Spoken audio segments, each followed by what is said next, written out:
Look, we all know the California dream: palm trees, sunshine, beaches, and avocado toast within arm's reach. But here's what nobody tells you in those glossy tourism brochures.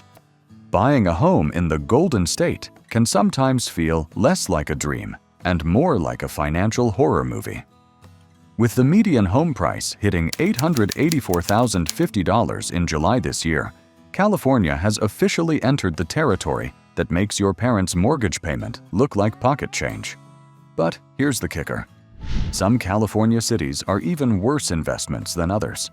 We're talking places where you'll pay premium prices for maximum headaches, crime rates that'll make your Ring doorbell work overtime, property values drop faster than your motivation on a Monday morning, and economic conditions so bleak they make your student loans look optimistic. So grab your calculator and maybe a stress ball, because we're counting down the top 10 worst cities to buy a home in California in the coming year. Trust me, this is the house hunting warning you didn't know you needed. Number 10. Eureka. Starting our list is Eureka, a foggy coastal town in Northern California that's experiencing some not-so-golden problems. With median home prices under $460,000, Eureka might seem like a bargain compared to the rest of California, until you realize why it's so affordable. Eureka is among the Northern California cities facing steep projected price declines through the coming months. The local economy has been struggling, with limited job opportunities outside of healthcare and government positions. The weather? Well, if you enjoy about 280 days of fog per year, you'll love it. If you prefer actual sunshine, you might want to reconsider that whole living in sunny California fantasy. The housing stock here is aging, and many properties need serious renovations that'll drain your wallet faster than you can say mold remediation. Plus, the city's remote location means you're far from major economic centers. Great for solitude, terrible for career advancement and resale value. But wait, it gets worse. The next city combines affordability with a crime rate that'll make you question whether you're really living the California dream or just paying California prices for anxiety. Number 9. Barstow. Welcome to Barstow, the desert pit stop. You drive through on your way to Vegas while promising yourself you'll never stop here. Buying a house here means you'd be stopping permanently, and that's not the flex you think it is. Barstow's total crime rate is 3,401 crimes per 100,000 residents, which is 46% higher than the national average, with a violent crime rate 194% higher than the rest of the country. Let that sink in. You're not just buying a home, you're buying a front-row seat to crime statistics that would make a detective weep. The city sits in the Mojave Desert, where summer temperatures regularly hit 110 degrees Fahrenheit. Your AC bill will rival your mortgage payment. The local economy revolves around being a truck stop on I-15. Home values here have been stagnant or declining. The school system ranks among the state's lowest. Your property might be cheap, but good luck finding someone to buy it when you inevitably decide desert living in a high-crime area isn't for you. Speaking of crime, the next city on our list takes the dangerous California city crown and cranks it up a few notches. Number 8. San Bernardino. San Bernardino, the city that filed for bankruptcy in 2012 and hasn't quite recovered its reputation or financial stability since. If you're looking for a textbook example of urban decline in Southern California, congratulations, you've found it.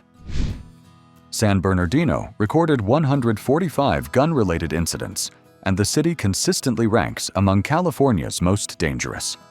The violent crime rate here is more than double the national average. Gang activity, property crime, and a struggling police department mean your home security system won't just be a nice-to-have, it'll be essential. The housing market here is unpredictable at best. Sure, prices are lower than coastal California, but they're low for a reason. The city suffers from high unemployment, underfunded schools, and a crumbling infrastructure that makes you wonder where your property taxes actually go. Economic opportunities are limited, and the city's reputation makes attracting new businesses difficult. While cities like San Bernardino offer lower prices, you're essentially trading affordability for long-term value and safety. Not exactly a winning investment strategy. But here's the thing. The next city on our list proves that being in the Central Valley doesn't guarantee agricultural charm or peaceful living. Sometimes it just means you're stuck. Number 7. Fresno. Fresno, the place where 100-degree summers meet an air quality index that'll make you reconsider your decision to breathe. This Central Valley city has all the charm of a strip mall parking lot with none of the convenience. The median home price in Fresno might seem reasonable compared to the Bay Area, but you're buying into a city with serious challenges. The air quality ranks among the worst in the nation. Enjoy your asthma inhaler as a housewarming gift. The agricultural economy is vulnerable to drought and climate change, and the job market outside of farming and healthcare is limited. Crime is a persistent problem here, with property crime rates significantly above the national average. The city struggles with poverty, with one of the highest poverty rates in California. Schools are underfunded, and the summer heat is so oppressive that you'll spend June through September wondering why you didn't just buy in Alaska instead. The real estate market in Fresno is stagnant. Homes don't appreciate the way they do in more desirable California markets. You're not building equity. You're just existing in the heat. Now, let's venture north, where the next city proves that being a state capital doesn't automatically mean smart investment territory. Sometimes it just means more bureaucrats and traffic. Number 6. Stockton. Stockton has experienced an alarming increase in violent crime, reaching 13.96 incidents per 1,000 residents, representing a 20% year-over-year increase in homicides. Yeah, you heard that right. 20% more homicides. Nothing says, "Great place to raise a family," quite like skyrocketing murder rates. Stockton records 9.82 violent crimes and 42.15 property crimes per 1,000 people, with a homicide rate of 1.52 per 1,000 ranking among the nation's highest, driven by gang activity in South Side neighborhoods. And your car? It's basically a rental that you're letting thieves borrow without permission, considering car thefts account for 15.8 incidents per 1,000 residents annually. Stockton also filed for bankruptcy back in 2012, and while it emerged in 2015, the city still struggles with pension obligations and underfunded services. The schools rank poorly, unemployment is chronically high, and the housing market is volatile. Home values have been on a roller coaster that only goes down. The city's location near the Sacramento-San Joaquin River Delta means it's also vulnerable to flooding and environmental hazards. Plus, Stockton is among the cities with median home prices under $460,000. Which sounds great until you realize you're paying that much for a city that makes national news for all the wrong reasons. If you think that's bad, the next city takes urban decay and gives it a San Francisco zip code price tag. Yes, it's possible to pay premium prices for declining neighborhoods. Number 5. Oakland. Oakland is where gentrification meets crime rates that would make your insurance agent weep into their actuarial tables. You'll pay San Francisco prices for, well, definitely not San Francisco amenities or safety. Despite being a major economic engine, Oakland is among the cities with steep projected price declines through the next year. The city has a crime problem that would be comical if it weren't so terrifying. Car break-ins are practically a city sport. Violent crime is persistently high, and organized retail theft has driven businesses out of downtown. You'll pay Bay Area prices. Median homes still cost a small fortune, but you get Central Valley problems. The schools are hit or miss, with massive disparities between neighborhoods. The infamous sideshows, illegal street racing takeovers, shut down major intersections regularly. And good luck getting police response times under an hour for property crime. The city government is dysfunctional, with constant budget crises and debates over police funding. Meanwhile, businesses are fleeing faster than residents can say, moving to Texas. Your property might be worth a lot on paper now, but Oakland faces steep projected price declines, making it a risky long-term investment. The next entry proves something important. Being near the beach doesn't automatically make a city desirable. Sometimes it just means you can hear the ocean while you're worrying about crime statistics. Number 4. Richmond. Richmond sits on the San Francisco Bay with views of the Golden Gate Bridge, and yet somehow manages to squander every geographic advantage through sheer mismanagement and crime. It's like having a winning lottery ticket and using it as kindling. The city has one of the highest violent crime rates in California, with gang activity and gun violence being persistent problems. The Chevron refinery dominates the local economy and occasionally reminds residents of its presence through fires and toxic chemical releases, because nothing says dream home like industrial disasters. Home values here are lower than surrounding Bay Area cities, but there's a reason for that discount. The schools are struggling. Parts of the city look post-apocalyptic. The employment situation is grim outside of the refinery and port jobs. You're paying Bay Area prices, or close to them, for a city that can't figure out basic civic functions. The housing stock is aging and in need of repairs, and many neighborhoods have been neglected for decades. Environmental concerns from decades of industrial activity mean some areas have soil contamination issues. Fun! Nothing quite like paying a premium to live on a Superfund site. Speaking of environmental nightmares, the next city combines industrial decay with crime rates that'll make you install a panic room before you unpack the moving boxes. Number 3. Bakersfield. Bakersfield's crime rate stands at 4,519 incidents per 100,000 residents, nearly double the national average, with 546 violent crimes per 100,000 people, which is 47.7% higher than the national average. The city is nearly twice as likely to experience crime than in the average American city.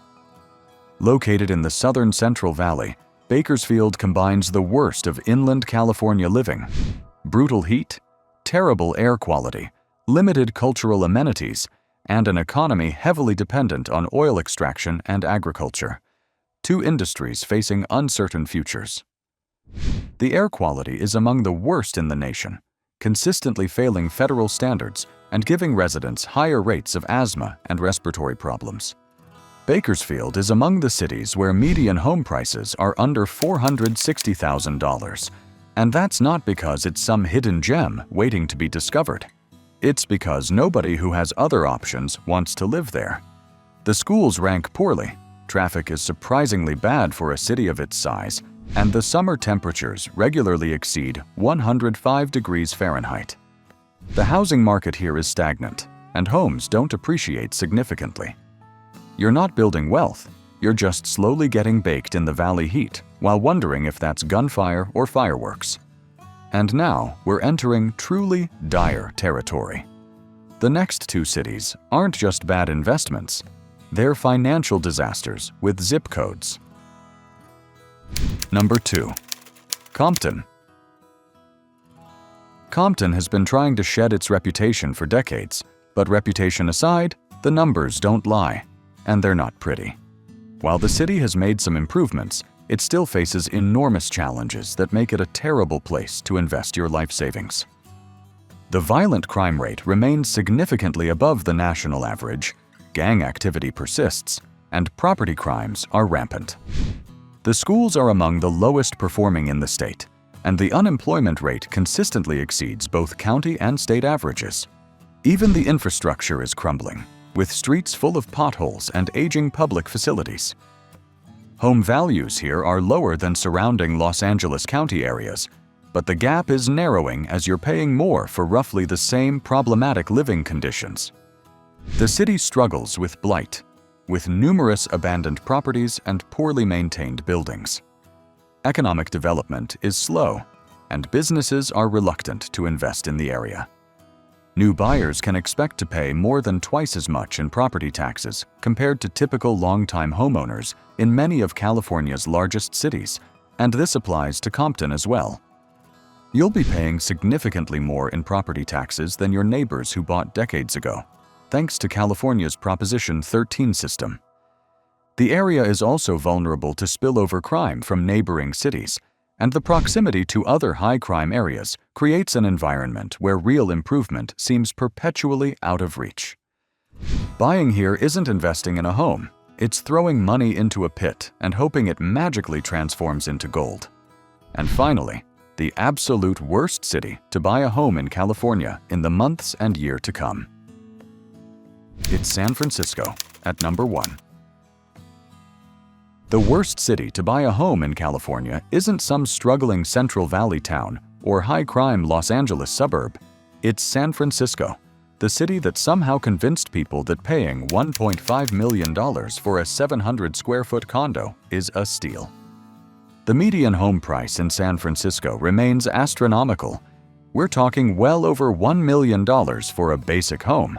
But here's the kicker. Demand is thinning, especially from tech workers, with inventory increased by 50% and more than 40% of listings with reduced prices. When nearly half of all listings are slashing prices and inventory is exploding, that's not a market correction. That's a market collapse. Since the pandemic, San Francisco has transformed from a tech utopia into an urban nightmare that costs a fortune to experience. The downtown area resembles a zombie apocalypse movie set, with empty office buildings, shuttered businesses, and homeless encampments on every corner. The famous tech exodus has seen major companies like Uber, Twitter, X, and countless startups either leave the city entirely or embrace permanent remote work. Crime has skyrocketed in ways that were unthinkable a decade ago. Organized retail theft is so bad that stores lock up toothpaste. Car break-ins are so common that residents leave their cars unlocked with windows down and notes saying, "Nothing inside," to avoid the cost of replacing broken windows. Violent crime, including assault and robbery, has increased substantially in many neighborhoods. The city government seems more interested in ideological battles than actually fixing problems. The school district is in chaos, with declining enrollment and frequent budget crises. Public transit, once decent, has become dangerous and unreliable, with open drug use and aggressive behavior commonplace on BART and Muni. New buyers can expect to pay more than twice as much in property taxes compared to typical long-time homeowners, meaning you'll be subsidizing your neighbors who bought in the 1980s while watching your property value decline. You're paying present-day prices for 2019 amenities with 2030 projected values, and those projections are all pointing down.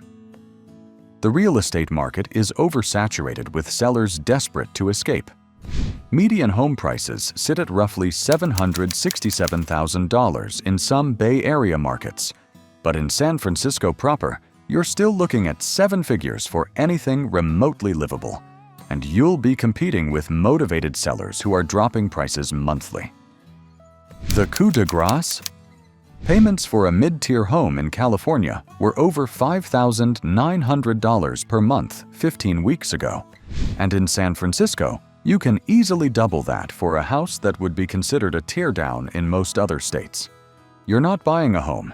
You're buying a depreciating asset with a view of tent cities and a complimentary syringe on your doorstep. San Francisco represents the worst of all possible worlds. Premium prices, declining values, increasing crime, failing city services, and an exodus of the very people who made the city desirable in the first place. It's paying Lamborghini prices for a car that's actively falling apart while you drive it. So here's the bottom line. Your money deserves better. Look, we get it. California has an allure that's hard to resist. The weather in some places, the culture, the promise of opportunity. It's all part of that legendary California dream. But here's the harsh reality. The California dream has become the California nightmare in these 10 cities. Your hard-earned money deserves better than to be thrown into a declining market with no safety net. California home prices in August were up only 0.6% compared to last year, with homes selling for a median price of $822,700. But in these cities, even stagnant appreciation would be a blessing. Most are facing actual declines, meaning you're buying high and selling low, the exact opposite of successful investing. California's housing affordability has declined to just 15% of households able to afford a median-priced home, but affordability doesn't matter if you're buying into a money pit that'll cost you in crime, poor schools, environmental hazards, and declining property values. Buying a home is supposed to be the American dream, building equity, creating stability, investing in your future. But out here, you're more likely to be signing up for financial stress, safety concerns, and the growing realization that you made a very expensive mistake. So what should you do instead? Research thoroughly. Look beyond the sticker price to consider crime rates, school quality, economic trends, and long-term projections. Consider renting in California while building savings for a home elsewhere. Explore up-and-coming areas with actual potential rather than declining areas with cheap prices. Or, here's a radical idea. Maybe don't buy in California at all. Plenty of other states offer actual affordability, lower crime, better schools, and appreciation potential. Your home purchase is probably the biggest financial decision of your life. So don't let the California mystique blind you to the reality that some cities simply aren't worth the investment, no matter how much sunshine they promise. Share this video with anyone considering buying in California, bookmark it for reference, and whatever you do, don't let the real estate agent's sunny disposition convince you that any of these cities are up and coming. Trust the data, trust your gut, and trust that your money deserves better than to be sunk into California's worst housing markets. Your future self and your bank account will thank you.